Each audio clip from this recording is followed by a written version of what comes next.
As a kid, I used to hang out with a lot of ex-cons, and my uncle and all the older homeboys were referred to as South Bay or Baby Blue Wrecking Crew. So I ran Baby Blue.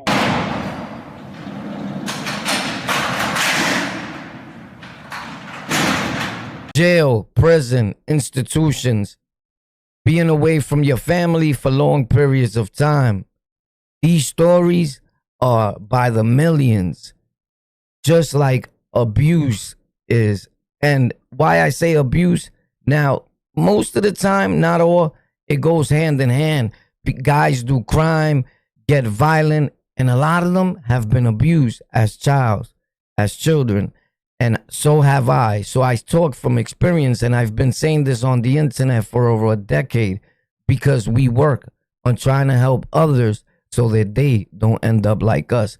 This next story coming up is super touching, man, from a guy that's incarcerated, and he tells a story of being abused as a child himself. Check it out. Let me know what you think about it. A prepaid call from an inmate at California Substance Use Treatment Facility and State Prison at Corcoran in Corcoran, California. This call and your telephone number will be monitored and recorded. To accept this call, say or dial 5 now. Thank you for using. Yeah. How you doing? Hey, how's it going? Oh, I'm good. How about you? All right, yourself? So, Okay. I'm very, people want to correspond about, that, like, hey, how I changed and stuff like that. That's super sad. Anytime I hear like that phone call, I could imagine how our families feel when they receive that call from us. Like you getting a phone call from a correctional uh, institution or what have you. It must be like super heartbreaking. Like a lot of times we don't think about our loved ones or your girl receiving that call. I must have called her like hundreds of times from there, and they're like, "Oh, we already know you're at your second home." It's sad, super sad when you think about it and you see it like from the outside world, and you settle down and you changing your life and you doing greater things that you were before. It's like, wow, bro, I put myself and the others through all that. It's just like, I don't know, maybe you understand the feeling, maybe you don't, but let's get to it, right? Groups, organizations. Yeah, so I grew up in the Harbor area. I'm actually out of Torrance. My stomping grounds included, the hometown, Hermosa, Redondo, Lamita, Wilmington, Carson, and Compton. As a kid, I used to hang out with a lot of ex-cons, and my uncle and all the older homeboys were referred to as South Bay or Baby Blue Wrecking Crew. So I ran Baby Blue with my uncle. That's crazy because when you hang out with people that been getting arrested their whole life and portrayed a certain image, as a child, you want to be like them. You know, you look up to these dudes. They've been in our neighborhoods, especially in New York City, for a lot of years, bro. And this is all over the world. We grew up looking up to gangsters and people from the streets.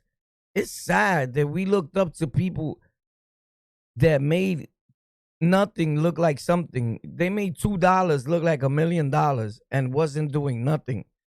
You get it? It's sad because today, as I think about it, I jumped in so many so-called gangster and big drug dealers' cars in the neighborhood. Boom, yo, what up? And he didn't even have $5 for gas, right? It's wild. And I'm like, bro, you serious? But anyway, that's just me bugging out. Like I said, I'm just chilling at the house. This is what I was going to do anyway, whether you was here or not. But hey, how you doing? Let's go to this part right here, guys. Felt like kind of guilty because she was hungry and she took off and blamed herself for him falling and hitting his head and drowning. She turned to drugs and That was his brother. I think he hit his head and drowned. promiscuity. A lot of young women have a child and they become responsible. They clean up their act, and that motherly intuition takes over. Not the case of mine. She had me, and then she was pregnant again within a couple months. There was more drugs and promiscuity. Another kid, getting poisoned in the womb. Another kid another person getting poisoned in the wound. That's what it is, bro. You heard? So you running around, dipping and dabbing and dozing, pop, pop, pop, and you're not thinking that there's another being in that wound, man. You got to think about that, mama. If you watching, you heard? Stop it. Your little man or your little homegirl is gonna come out the same way. Hopefully not. Thank God none of my kids did. You know, they hate or despise heavy drugs. Normally that's what happens, but not all the time.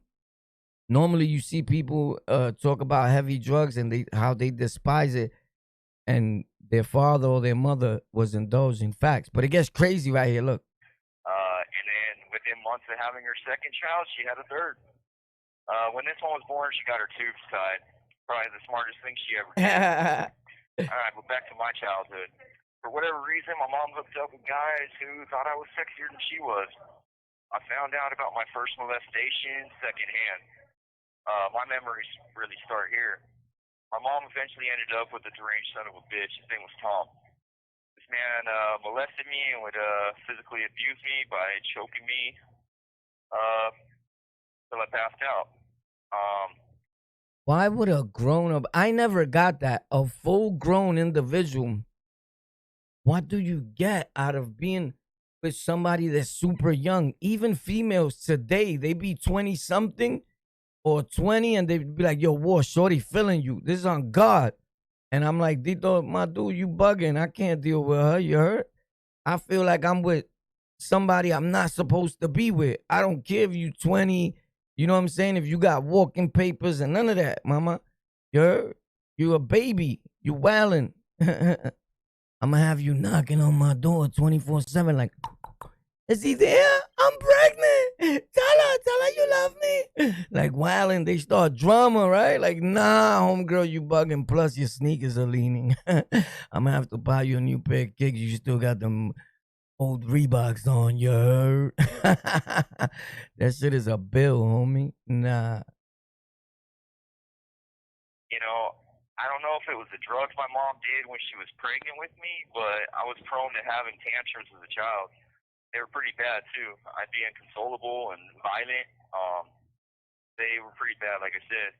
My mom would sit on top of me until I spent all my energy and fell asleep, holding my hands so I couldn't scratch her, and moving my head so I couldn't bite her and stuff. You know, my deceased father, Dave, being a Marine, he left me with really good medical insurance. So I would get checked into hospitals like Charter, and I was diagnosed with bipolar with mood swings.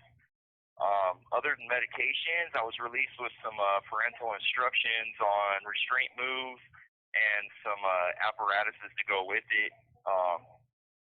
He's was on a lot of meds, my dude. Let's get to the bills. That's crazy, bro. But it's not nothing far fetched. You know, these are things that happen, and then it leads to incarceration. It leads to you doing wild things. But I think that when you got a grown mentality, we all got choices, right? Some people will like, I'm obligated. You know, the white man put the drugs there for us to sell. We blame somebody else always. Well, here's a white dude for you that doesn't probably feel that the white man put the drugs there, because he sure didn't. Right? He's Caucasian, this guy. The felines is what's killing me. I love them felines to today. I'm looking at them like, I gotta go buy me a pair. Everything I did after that was to get heroin. By the time I was 18, I had a 3 gram a day habit. I was getting progressively out of control. I didn't have any respect for the rights, liberties, or safety of others. No empathy or compassion. I was just a selfish human being, and I was hurting people every single day. And that's the thing.